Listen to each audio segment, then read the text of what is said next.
शंकर की विष की गर्मी को कन्याओं माताओं के बुद्धि रूपी घड़े से निकली एक एक बूंद ठंडा रखता है दिमाग को, इसलिए भक्ति मार्ग में उन्होंने मिट्टी के घड़े बना लिए।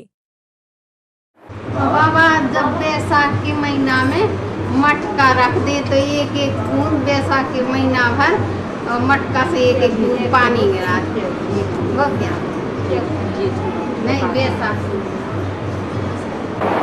चैत्र से नया वर्ष शुरू होता है। चैत्र मास में नए वर्ष की शुरुआत होती है।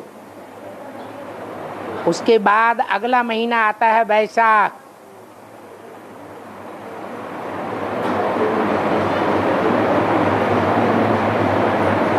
वैशाख के बाद क्या आता है?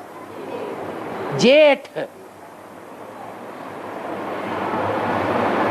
भयंकर गर्मी का टाइम आता है।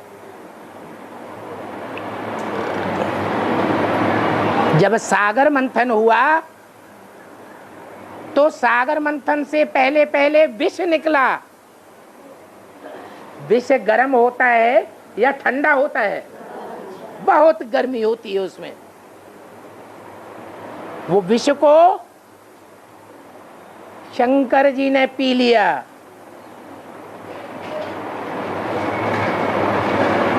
कहते हैं विष की गर्मी इतनी ज्यादा हो गई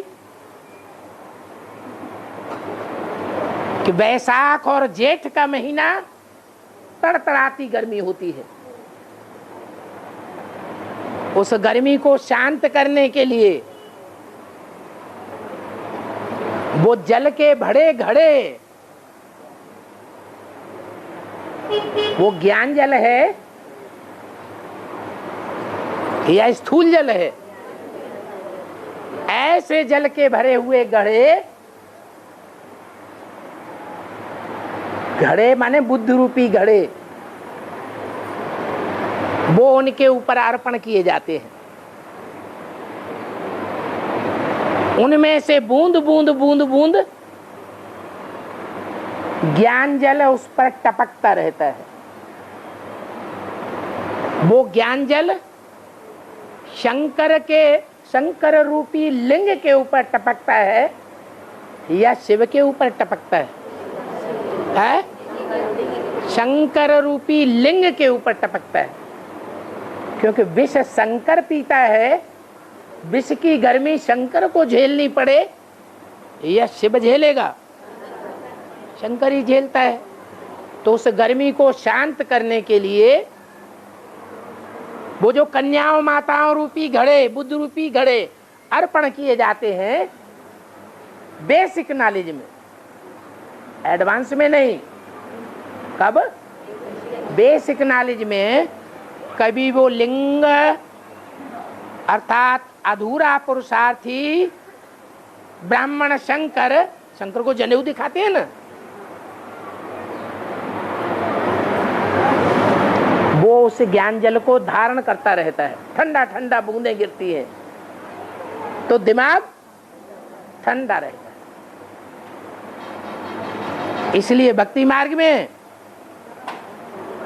उन्होंने मिट्टी के घड़े बना लिए।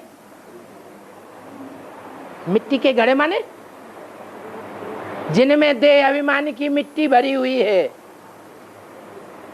वो देह अभिमान की मिट्टी वाले घड़े, उनमें भगवान का बेसिक ज्ञान जल भरा हुआ है।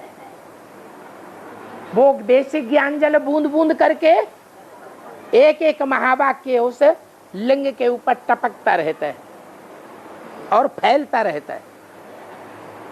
बूंद टपकेगा तो फैलेगा कि नहीं? फैलने का मतलब हुआ विचार सागर मंथन करना, ज्ञान के एक एक पॉइंट के विस्तार में जाना।